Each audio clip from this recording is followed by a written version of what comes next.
Está entrando no ar pela Rádio Universidade 800 AM o programa T-Move, Temas Emergentes em Movimento. O que te move?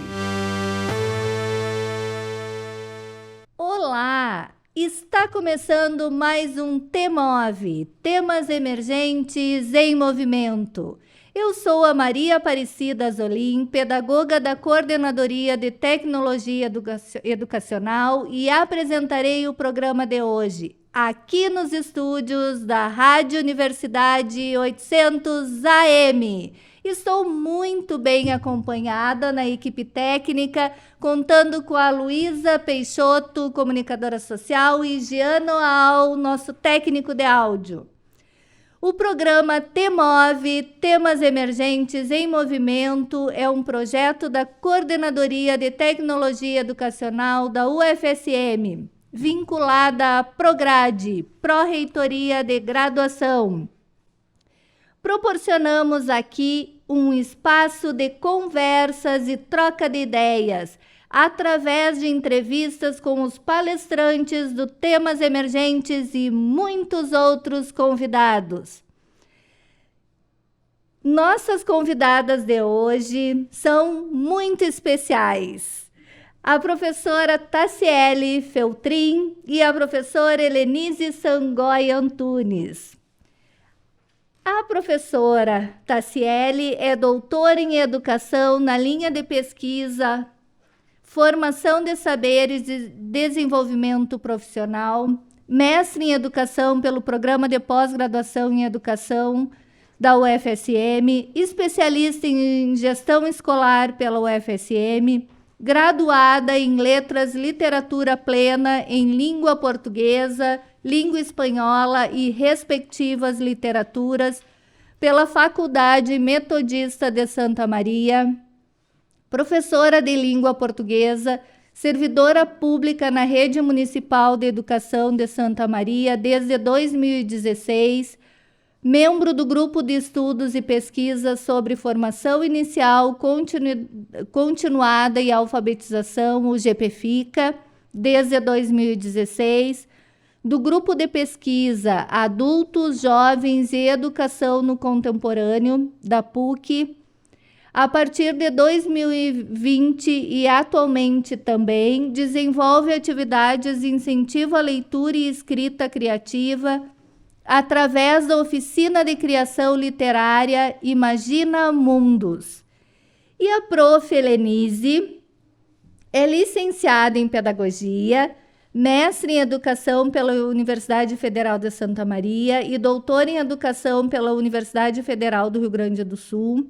É professora titular do Departamento de Metodologia do Ensino do Centro de Educação da UFSM, foi vice-diretora do Centro de Educação da UFSM no período de 2005 a 2009.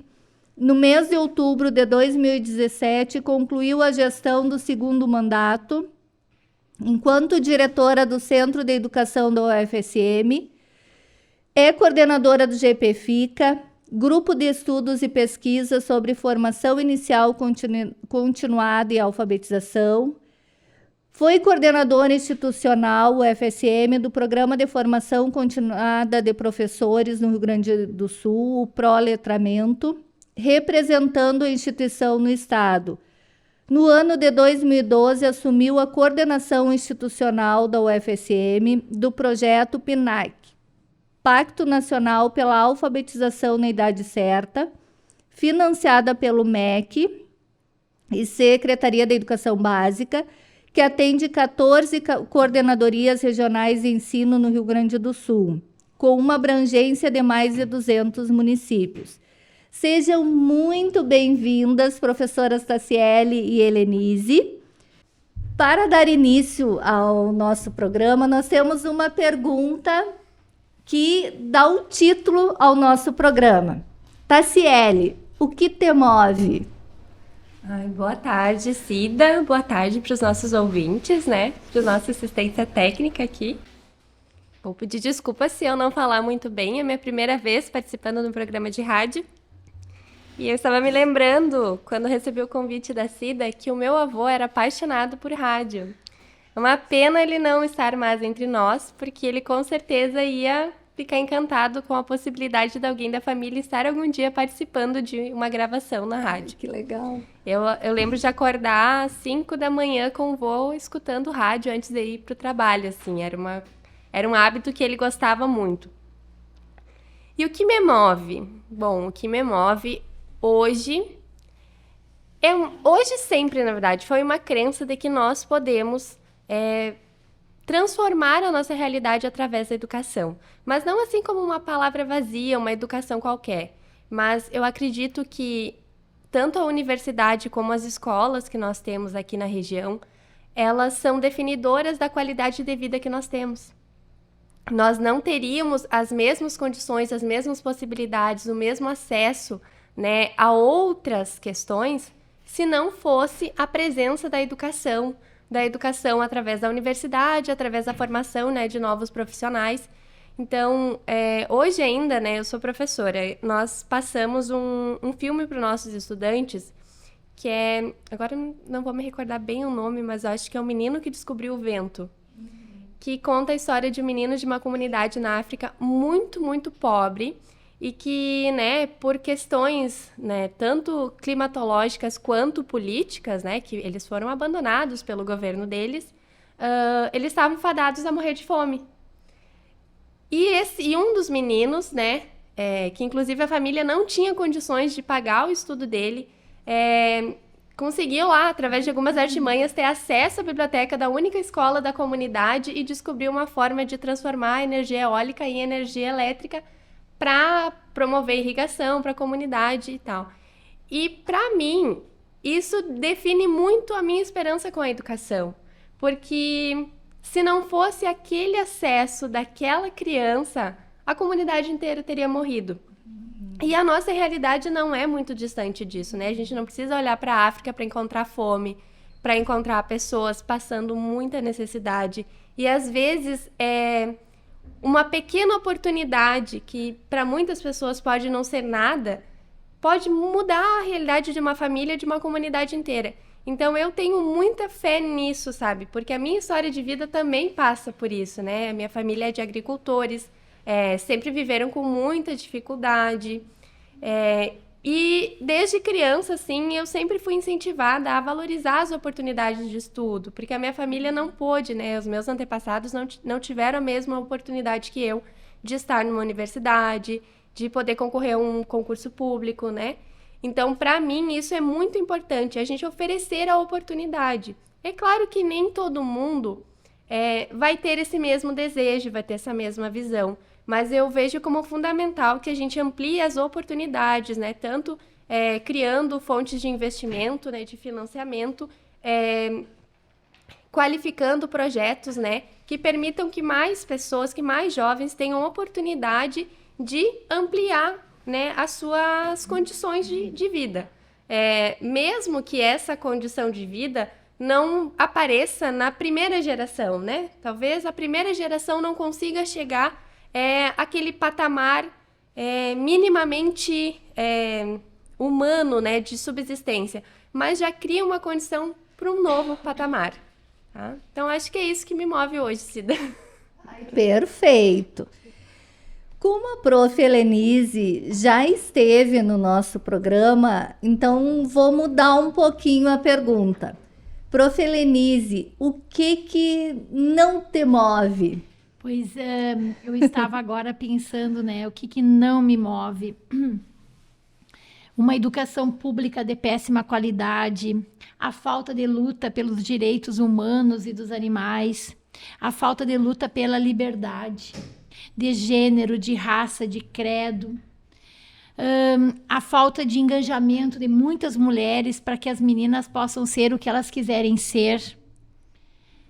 Me desmotiva exemplos de violência, de infanticídio, de prostituição infantil, de tráfico de órgãos, de tráfico essa rede de narcotráfico que tem em Santa Maria e no Brasil como um todo. Mas, ao mesmo tempo, quando eu fico muito triste, Cida, exemplos como Gandhi, Malala, Jesus, meus pais, o meu marido, meus filhos, meus antepassados, a minha sobrinha Ayla, que luta, né, pela vida da sua filhinha com uma leucemia linfótica aguda, todas as mulheres que estão no USM hoje e que abdicam de tudo para cuidar dos seus filhos na luta do câncer infantil, com certeza isso me dá motivação para que eu possa aí esquecer esses maus exemplos. Inclusive, muitas coisas aí que nesses últimos 4 anos me entristeceram muito, de pessoas que estão no poder e que poderiam dar uns bons exemplos para a população e que não deram. Então, muitos dos infanticídios, da prostituição infantil, da violência contra a mulher, do feminicídio, vêm de pessoas que tinham poder de fala, que tinham poder econômico e que se calaram. Então, para esses não podemos ter misericórdia e nem lamentar. Eu fico me lembrando da Hannah Arendt, quando ela fala do silenciamento das pessoas. E isso é muito grave, como nós aqui. E é por isso que eu sempre dou maior força para o setor de comunicação da universidade. Desde quando eu entrei, eu me lembro que eu era entrevistada, eu tinha 18 anos, eu era entrevistada pelo Jair Alain. E eu vim aqui contar sobre minhas pesquisas na Quarta Colônia. E eu sempre que eu pude, eu estive como aluna de iniciação aqui nessa rádio, eu estive depois como professora da universidade, eu estive como candidata de vice-diretora de centro, depois eu vim aqui como coordenadora do Pacto do Proletramento, eu vim agora como candidata a reitora, que eu fui, e também agora volto a ser professora pesquisadora, né, orientanda dessa excelente aluna que é a Tassiele. Então, é isso, né, Cidinha? É por isso que, realmente, o feminicídio é uma coisa que não me move. Eu não consigo conceber que em 2022 nós perdemos a Luane, uma aluna do Centro de Educação, por violência. E eu não consigo conceber que em 2022 a gente se depare ainda com a guerra entre a Ucrânia e... qual é o país? Que eu até me nego a... A Rússia. Ucrânia e Rússia. 2 psicopatas, no meu entendimento, porque eles não poderiam... Um tinha que ceder, um tinha que... Paz, mediação de conflitos. Eu não acredito que 7 países da comunidade europeia não consigam mediar paz. Para mim, tem sim uma ordem econômica de venda de todas as espécies de armamentos que justifiquem essa guerra, porque só assim, porque ver crianças mutiladas, mulheres perdendo seus filhos numa guerra, soldados russos desertando, né? E mesmo assim, os 7 países mais ricos do mundo ainda permitir um morticídio dessa envergadura, lamento, Cida, alguma coisa está errada. Prof, realmente nada justifica a guerra, mas a gente não pode esquecer que a Ucrânia foi invadida, né? Sim. Esse detalhe a gente não pode esquecer. Mas mesmo assim, a Ucrânia sendo invadida, deveria ter um processo de mediação de conflito. Pelo amor de Deus, vão deixar 10 anos de guerra. Quer dizer, esses países que estão ao lado, que estão do lado da Ucrânia, eles estão onerando os seus povos também, né? Porque a inflação está sendo muito alta, né, Cida? Então eu fico pensando assim, alguma coisa está por trás. Eu concordo, a Ucrânia foi invadida, não foi respeitado. Porque imagina se o Brasil fosse invadido, né? Sim. A gente iria lutar. A gente vai como ceder, povo. A gente vai...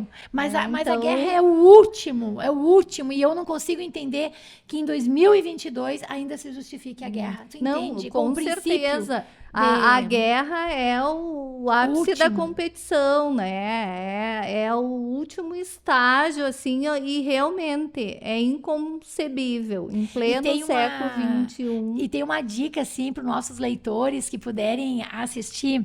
Diz que Einstein e Freud eram muito amigos.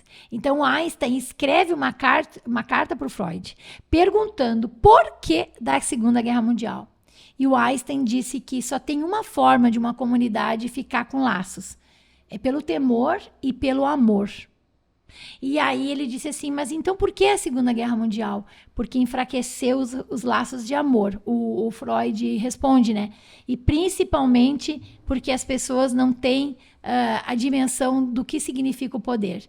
Eu sei que são cartas importantes que os dois travam, né? O Einstein perguntando os motivos da guerra, que ele, na toda a razão, não conseguia entender. Por que em 44 houve a Segunda Guerra Mundial? Imagina se o Einstein estivesse vivo e visse em pleno 2022, com esse avanço tecnológico da ciência, países daquela envergadura brigando ainda por território, por gás, por terra, ao invés da gente pensar numa grande ordem mundial que fosse da troca, da solidariedade, do escambo. Nem precisava ter moeda, o que tu tem, tu ofereceria em troca de outros países e a gente viveria em paz. Todas as crianças poderiam aprender todas as culturas do mundo, todas as línguas do mundo, e nós ter um passaporte mundial e não ter briga, o meu território, o nosso território, a grande Gaia, que é a Terra. Quem sabe meus filhos, meus netos ainda vejam essas profecias, mas eu acredito que nem fronteira precisaria ter mais. Nós poderíamos evoluir a universidade, o mundo, no ponto de vista da educação. E esses dias o meu filho de 18 anos perguntou para mim, mãe, como resolver essa desigualdade? E eu disse, filho, educação. Com certeza. Bom, Tassiele, eu li o teu currículo, um resumo do teu currículo que está no Lattes. Mas quem é a Tassiele que não está no Lattes? Puxa, eu acho que a maior parte da nossa vida não cabe no Lattes, né? Aquilo ali é um cumprimento burocrático de coisas que nós nos propusemos a fazer durante a nossa vida acadêmica. Mas a maior parte, assim, a parte mais significativa da nossa vida, que são as nossas relações, elas não cabem ali. E a Tassiele ainda está se descobrindo quem ela é nesse mundo, assim. Eu saí muito jovem de casa para estudar, porque isso é uma coisa da Tassiele, ela sempre gostou de estudar e ela não consegue não estar estudando alguma coisa em algum momento.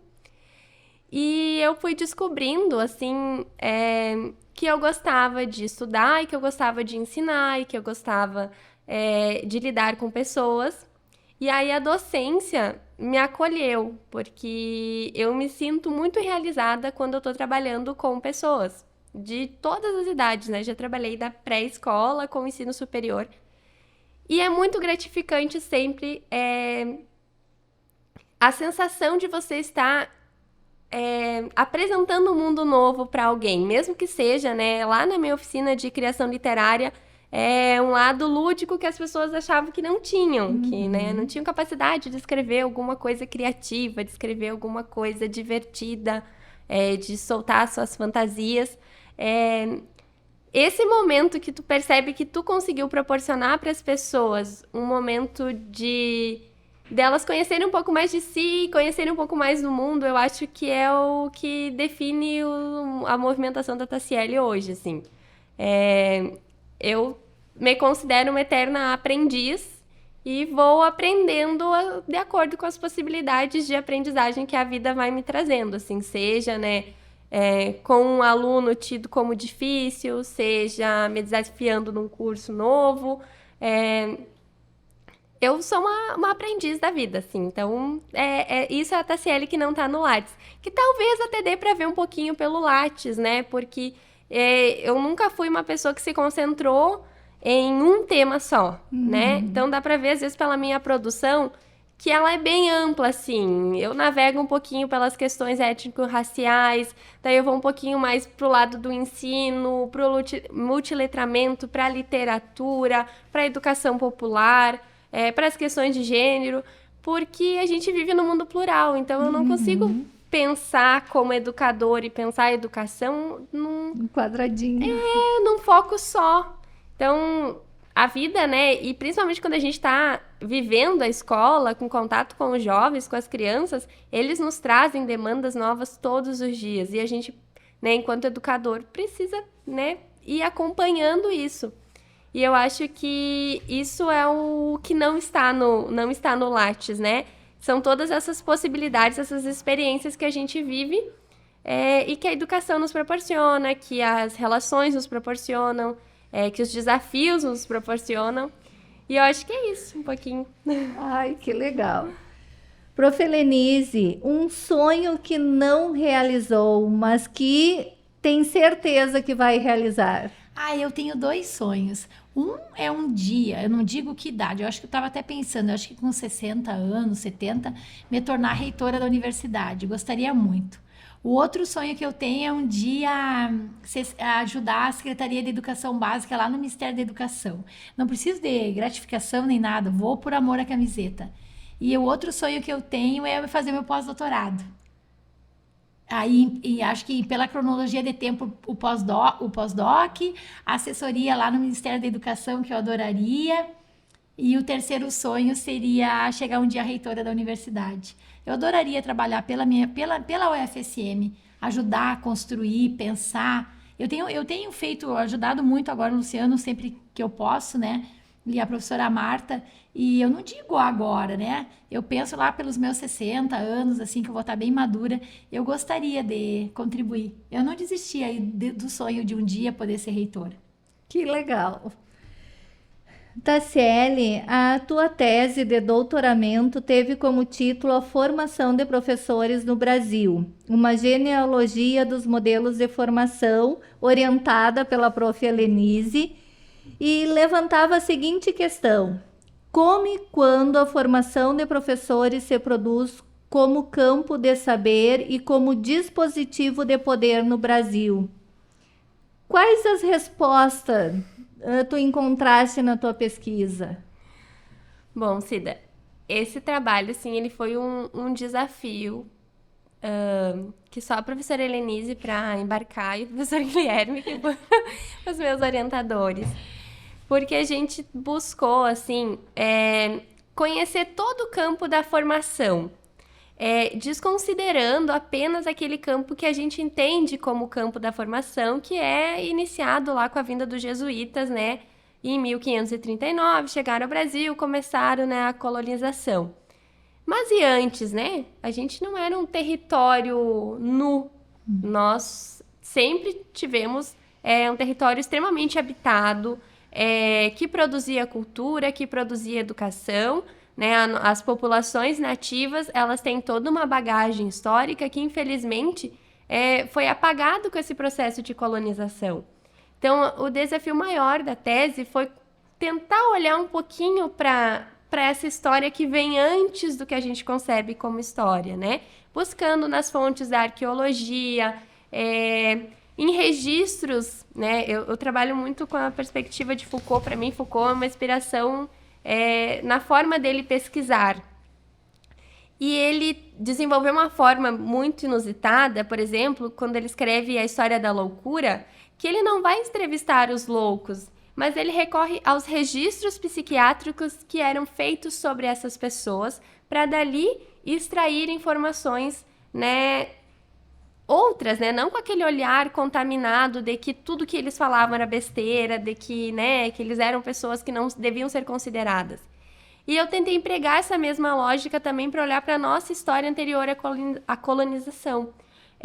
Buscar nesses outros registros produzidos pelos próprios colonizadores, em estudos arqueológicos, informações e fontes que permitissem a gente conhecer um pouquinho da nossa ancestralidade. E isso é uma questão que me toca muito, porque é muito triste a gente não se reconhecer brasileiro e a gente se reconhecer muito europeu sem que nós sejamos europeus, né? É muito difícil a gente explicar para um adolescente, por exemplo, que ele não está sendo prejudicado quando se cria uma política pública de cotas, porque ele sim, ele é público-alvo daquelas cotas, sabe? Porque ele se reconhece, né? Ele não se reconhece como de descendência africana, como de descendência indígena. Então, eu acho que pensar isso, primeiramente, foi o primeiro desafio, né? O que a gente podia resgatar da nossa história e trazer, né? Que modelos de formação a gente tinha anteriormente, né? Porque a nossa educação escolar ainda é muito colonizada, infelizmente. A gente tem um referencial que é 90% estrangeiro, a gente hipervaloriza, né, a internacionalização e tudo que é produzido lá fora, sem olhar para tudo de maravilhoso que a gente produz aqui dentro do Brasil. E isso são questões importantes. Aí depois eu me debrucei um pouquinho nos nossos documentos e fui acompanhando, né, que a gente teve alguns modelos de formação. O primeiro foi, então, institucionalmente, né, foi o modelo religioso, né, os jesuítas, né, trabalhavam com o disciplinamento, né, com a catequese. Depois a gente foi evoluindo para um modelo enciclopédico, em que os professores eles não tinham uma formação pedagógica, mas eles tinham manuais. E esses manuais é que definiam se alguém saberia ou não ensinar. E era uma formação muito rasa, né? Mas, dentro das possibilidades políticas e financeiras do Brasil, foi o que a gente teve por muitos séculos. Depois, já, a partir da independência do Brasil, a gente começa a trabalhar com um modelo jurídico de formação, né? Tudo que a gente tem hoje de orientação educacional, desde como que vai funcionar um curso de formação de professores, até como que vai se ensinar numa escola de educação básica, passa pelo aparelho jurídico, né? Precisa que alguém faça uma lei e essa lei seja posta em prática para que qualquer coisa no âmbito educacional aconteça. Né? E a partir da década de 40, esse modelo jurídico ele vai se ampliando, né? Principalmente por influência da Segunda Guerra Mundial, pela influência do fascismo no mundo. E a gente está hoje num processo de transição desse modelo jurídico para um modelo global de ensino, em que deixa de se considerar o contexto local e passa-se a adotar perspectivas globais para todos os países, né? E aí as agências que foram criadas no pós-Segunda Guerra, como a ONU, a Unicef, elas vão fazer uma mudança de paradigma, né? Elas são criadas para garantir a paz entre os países, mas com o tempo elas vão adquirindo certo relevo assim no cenário internacional e elas passam a balizar como que um país deve funcionar. E o Brasil aderiu a muitas dessas agências internacionais, o que por um lado, sim, é bom, mas por outro lado, a gente passou a organizar a nossa educação a partir de parâmetros internacionais. Por exemplo, o PISA, que é uma prova, né, uma avaliação que faz um ranking dos países e que o Brasil, coitado, está sempre lá no final, né, que passa uma mensagem para nós educadores de que tudo que a gente faz é péssimo, né? Mas a gente precisa entender como que essa avaliação ela foi organizada e entender que o padrão dela é um país de primeiro mundo, que tem condições extremamente diferentes das nossas e que tem necessidades diferentes das nossas. Então, eu não posso colocar todos os países do mundo enfileiradinhos, passar uma régua e dizer, ó, quem ficou abaixo disso daí tá com problemas, né? Porque nós somos pessoas diferentes, culturas diferentes e temos vontades e condições diferentes. Sem avaliar a realidade é impossível. Então eu acho que isso é uma diferentes culturais. É uma coisa que a gente precisa encarar, e inclusive aqui dentro da universidade, porque muitas vezes a gente adere a certos projetos sem entender de onde que eles estão vindo, né? Às vezes até modismos, né? Sim, a gente compra um discurso, porque quando, assim, quem pensa uma política educacional, por exemplo, não é uma pessoa ignorante, é uma pessoa estrategista, né? Às vezes, a publicidade que se faz de um projeto, de um programa, ela é tão bonita, ela utiliza palavras, assim, que ninguém consegue se opor. Mas se a gente conseguir olhar assim, exatamente a fundo o que está produzindo na nossa sociedade determinado projeto... Analisar o contexto. A gente precisa desconfiar, né? Não estou aqui para dizer tudo que é de interferência de uma agência nacional é ruim. Não é isso, mas a gente precisa manter uma autonomia enquanto país, enquanto educadores, né, formadores, sobre o que daquilo ali nos interessa, o que nos representa e o que não. Acho que essa é a minha contribuição maior com a tese, assim. Se eu conseguir fazer com que os meus leitores e futuros professores deem uma pensada nisso com carinho, eu já estou muito feliz, assim. Ai, bem interessante. Realmente precisamos refletir, né? Bom, a conversa, assim, ó, tá tão gostosa que passou tão rápido que já tá na hora da gente chamar um intervalo. Mas a gente já volta, bem rapidinho.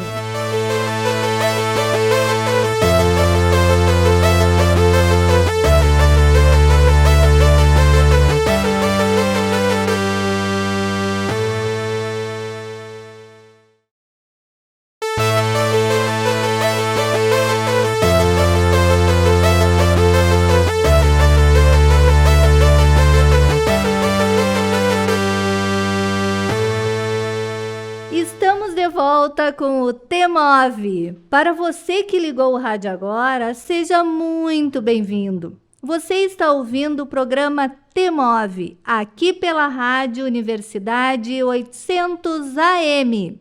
Hoje, com a presença das professoras doutoras Taciele Feltrin e Helenise Sangoi Antunes.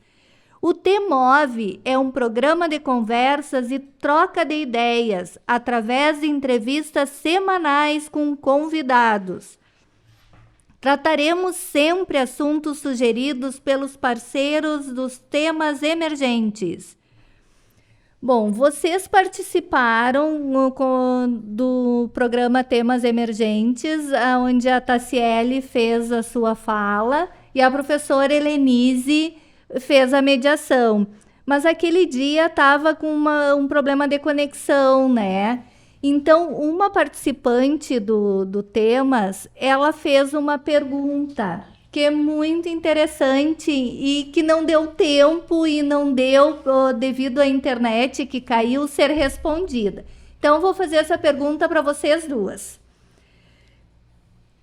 Com a defasagem salarial e a desvalorização docente, como podemos motivar os docentes a buscar por sua formação continuada? Eis a questão. Quer começar, prof? Eu quero agradecer essa ouvinte maravilhosa. Realmente, aquele dia, eu acho que tinha alguma coisa magnética no planeta Terra, porque, olha, eu comecei a desconfiar já até da internet lá de casa. Mas eu achei maravilhosa essa pergunta, né? Porque ela é profunda e eu me remete aos estudos do Rodolfo Ferreira, Entre o Sagrado e o Profano, que ele trabalha com essa questão da profanação do magistério, né, professora Cida, que é muito séria. Porque é uma das carreiras de uma exigência sobrenatural, ela é considerada uma profissão insalubre, o exercício do magistério, né? E tu sabe muito bem disso, a gente transformou. A gente fez da docência, tanto você quanto Taciele e eu, assim, e muitos de nós, a gente ressignifica a nossa profissão. Mas ela é muita dedicação. Para cada hora dada é uma hora planejada. E muitas vezes o nosso planejamento é noturno. Às vezes, para cada hora, são duas, três de planejamento. E isso desde a educação infantil ao ensino superior. E nós, no ensino superior, ainda com a demanda do ensino, da pesquisa, da extensão e da gestão. A nova portaria abre essas frentes de atuação, que não foi colocada ainda em inovação, mas são frentes importantes que a gente tem no exercício superior, né, do magistério. E aí a gente vem para essa questão da profanação. Então, é uma das carreiras que a gente não vê, por exemplo, os médicos se profanarem, a gente não vê advogados falarem mal um do outro, mas, infelizmente, o nosso ambiente, a ambiência é muito nociva, porque nossas colegas, infelizmente, da educação infantil e ensino superior, elas acabam criando um ambiente muito competitivo, principalmente no ensino superior. Então, isso causa um desinvestimento, amargura, sofrimento, ansiedade, depressão e adoecimento físico, né, e mental. E também nessa proporção a gente vai ver, né, Tassiele, dentro das escolas, principalmente com as colegas que vão fazer uma pós-graduação, que vão fazer um mestrado, vão fazer um doutorado, elas atingem um patamar financeiro um pouquinho diferente das colegas, e aí é toda a cobrança. Então, realmente, se não tiver um plano por parte das secretarias municipais e estaduais para qualificação docente, como ela está na LDB, como um direito. Ela é um direito, ela não é um dever. E muitas vezes ela é entendida como concessão, né, Tassiele? Muitas vezes os diretores dizem, não, eu estou te concedendo. Por favor. Mas não, tanto Cida, Tassiele e muitas das nossas colegas hoje doutoras, que são oriundas da rede de ensino, elas não ganharam concessão, elas têm o direito. E isso é algo que tem que ser lembrado pelos gestores públicos. E tem que ser feito um planejamento estratégico para que vocês possam ter um tempo para saída. Vocês saem e vocês voltam. Quem é que ganha como uma professora doutora dentro do município? Todos. Inclusive do município aproveitar esse intelectual que volta da uma universidade de ponta como a nossa para dar formação continuada para os próprios colegas.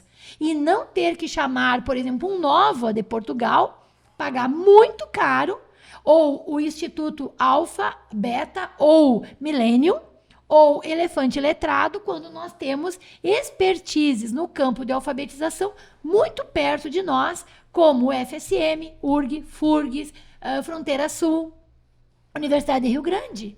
Então, eu acho que há um processo autodestrutivo por parte das próprias EMEFs, das próprias CRES e das próprias secretarias municipal, que não valorizam os seus talentos que tem dentro da rede de ensino. Não colocam em prática o direito à formação continuada e ainda penalizam as jovens professoras que buscam a sua qualificação com mestrado e doutorado ao regressar nas redes de ensino com os piores horários, as piores turmas, para dizer assim, vamos ver se teu doutorado vai dar conta. Eles esquecem que a gente formou uma pesquisadora. E essa pesquisadora, ela é estratégica dentro de uma gestão. Ela não pode ser tratada como uma ameaça. Ela tem que ser tratada como a luz dentro daquele município, que pode, com certeza, assessorar o prefeito, assessorar a secretaria do município para ajudar a melhorar os índices de IDEB. Mas não, elas são esquecidas. Depois de um mestrado e doutorado, muitas delas nem retornam a concursos públicos porque elas passam a ser esquecidas. Às vezes pelos próprios orientadores, né? E pela própria rede. Então, acho que a gente tem que avançar. Por Deus, está na hora. Acorda, Brasil. Obrigada. Muito bem. Bom, eu tive uma experiência de formação que foi trabalhando e estudando. Eu nunca me afastei para nada, né? Fiz especialização, mestrado, doutorado trabalhando, e a especialização ainda foi trabalhando fora da docência, né? Eu trabalhava no comércio. Mas, enfim, né? E colhendo o adoecimento, né, Tassiele? Isso é verdade, né? Essa sobrecarga, né, ela acaba, né, resultando em problemas na nossa saúde. Mas, assim, respondendo a pergunta, assim, da nossa ouvinte, também agradeço, né, o pessoal que nos acompanhou aquele dia mesmo com os problemas técnicos.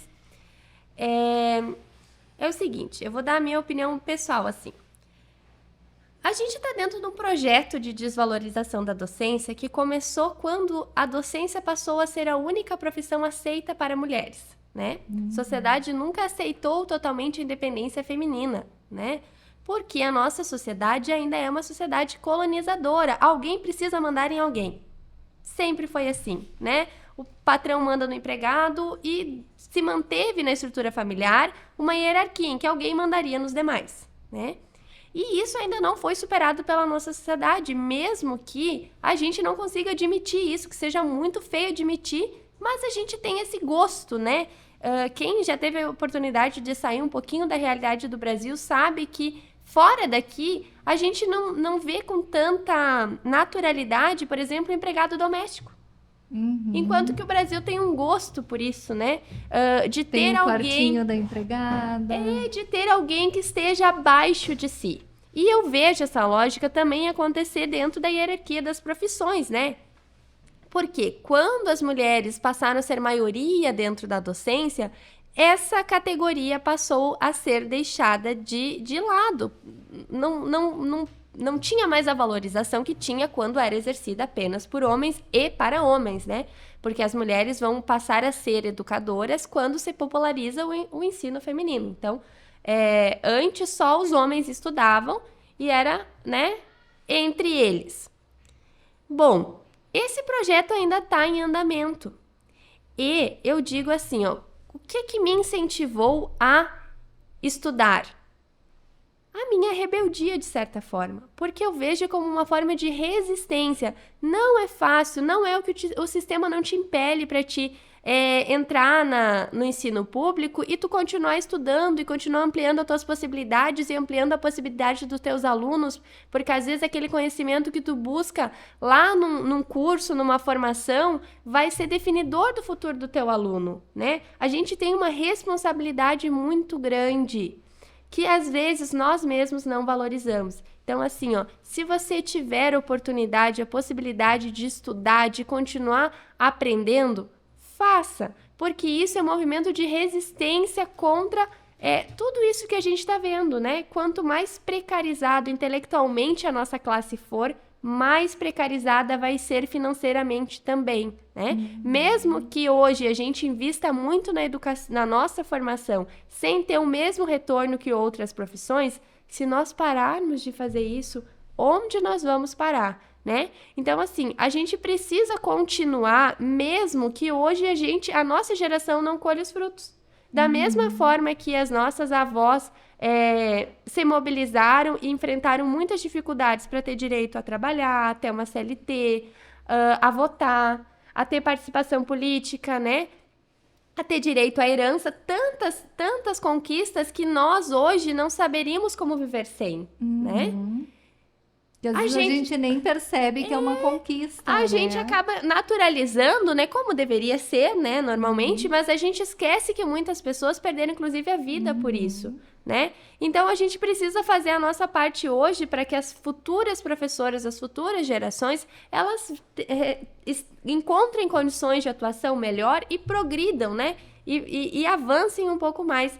E até agora, voltando um pouquinho, né, para o meu estudo durante o mestrado, a minha pesquisa estudou um pouquinho do movimento da educação libertária, que hoje a gente tem anarquia como sinônimo de bagunça, de caos e tudo mais.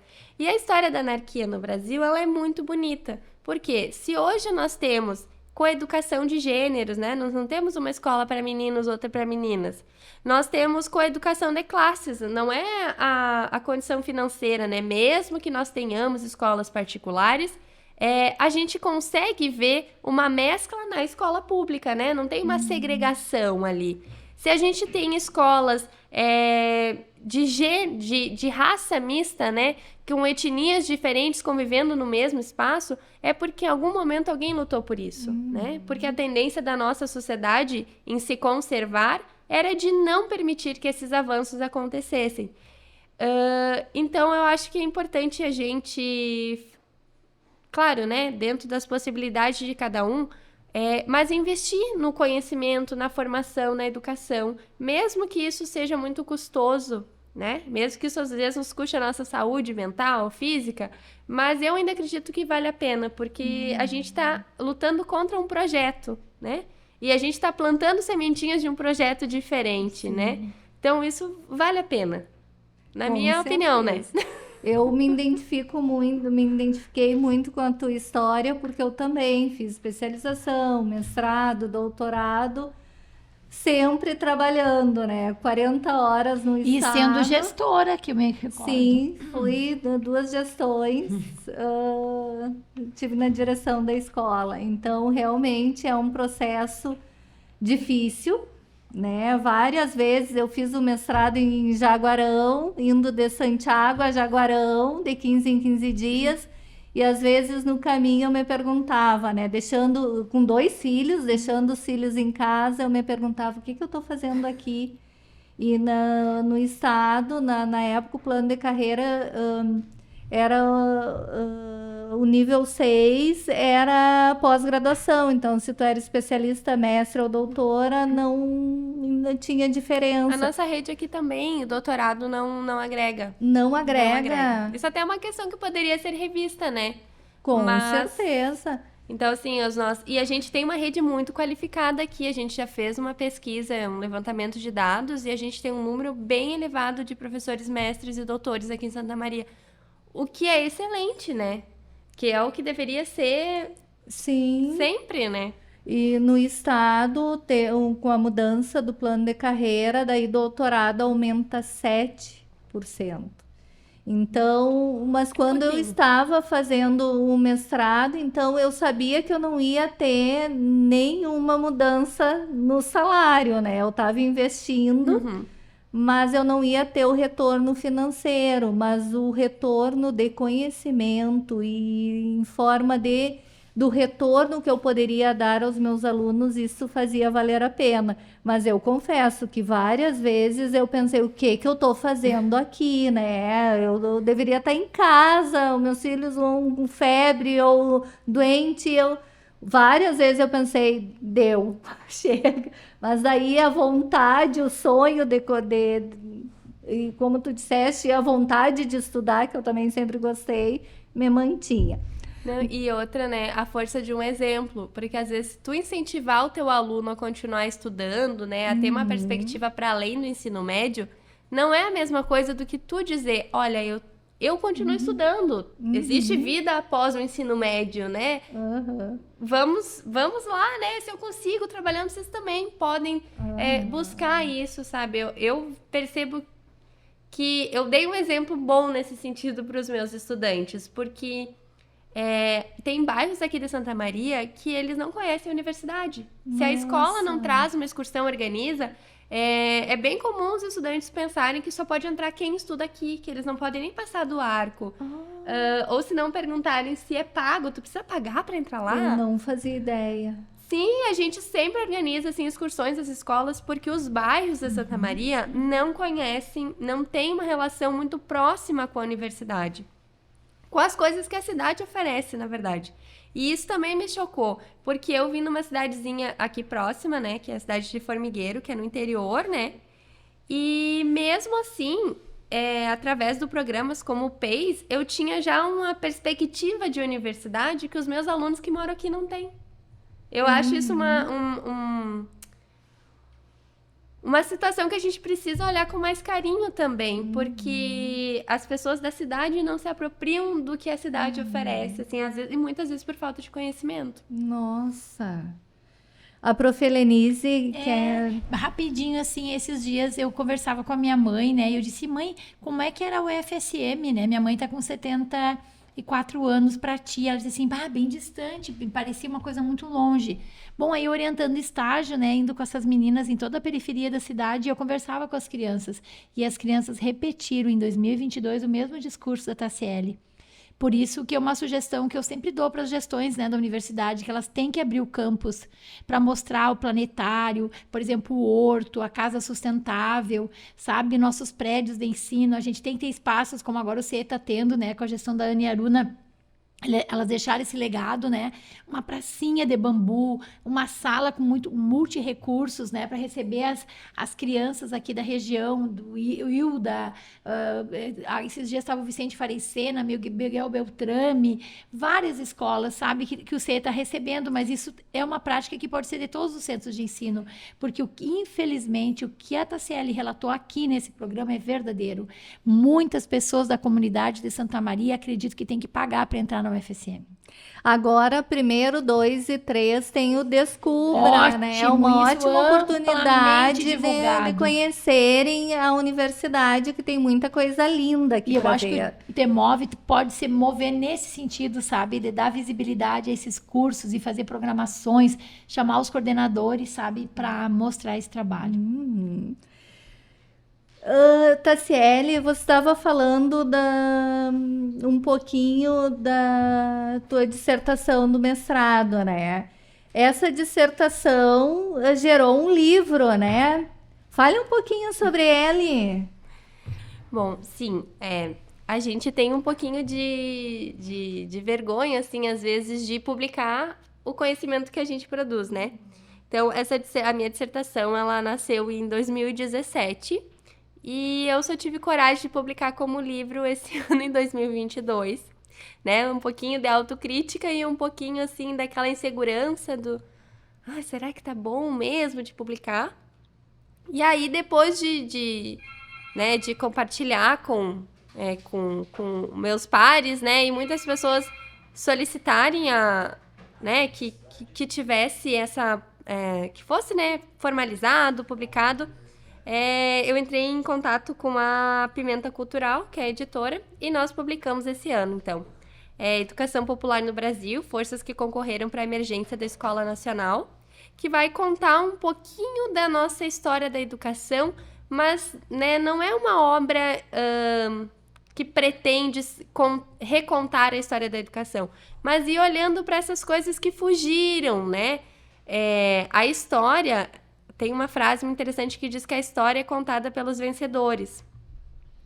Então, a gente tende a ir esquecendo com o tempo o como e o porquê que a gente chegou em cada situação, né? O porquê que a gente precisou ter mobilizações em prol da alfabetização no Brasil, né? Que outras propostas a gente tinha naquele momento. Então, o livro ele começa também lá nas primeiras investidas em educação no Brasil e tenta buscar o que se tinha por conceito de educação popular, né? A primeira obra que vai utilizar esse nome mesmo, ela é de 1918, ela é relativamente recente, né?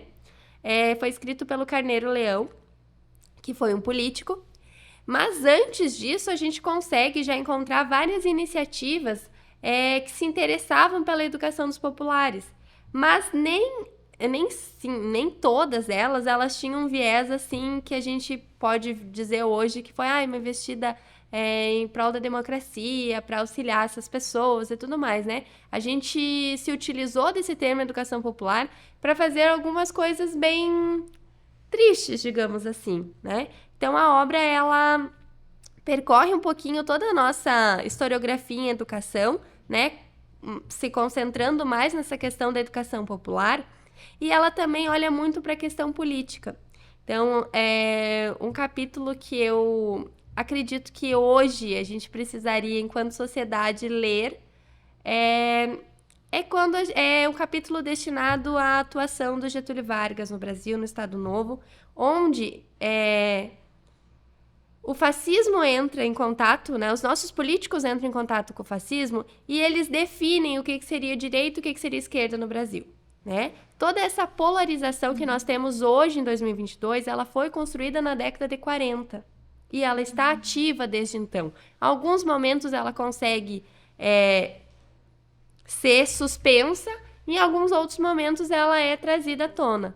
Mas eu acho que seria muito interessante que todas as pessoas lessem e percebessem que muitas coisas fogem do nosso controle quando a gente entra num processo de polarização. Que quando você só enxerga o outro lado, né, como inimigo, né, a criação do inimigo interno, é um princípio fascista, né? E tá dentro dele quem é da extrema direita e quem é da extrema esquerda, né? Isso é uma coisa que a gente precisa entender, que o fascismo ele não existe só para um lado. O fascismo é justamente ele se organiza através da polarização.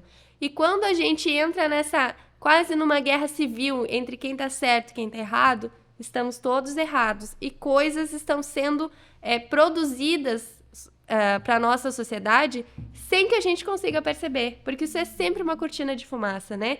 Essa mobilização ufanista, né? A gente teve na década de 20, década de 30 também, o movimento da ANTA, que era um movimento ultranacionalista, que colocou o índio como uma figura nacional, né? Um índio irreal, obviamente, né? Não uma liderança indígena, né? Não. O movimento da ANTA. Centro Escola da ANTA, porque a anta era um animal que foi tido como tipicamente brasileiro.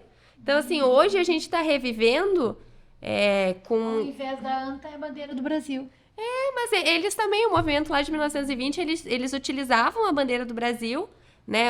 Tudo que levasse a um elemento puramente nacionalista, né? num período político muito semelhante ao que a gente tem hoje. Então, eu acredito que a gente olhar um pouquinho para a nossa história evitaria a gente repetir e repetir e repetir.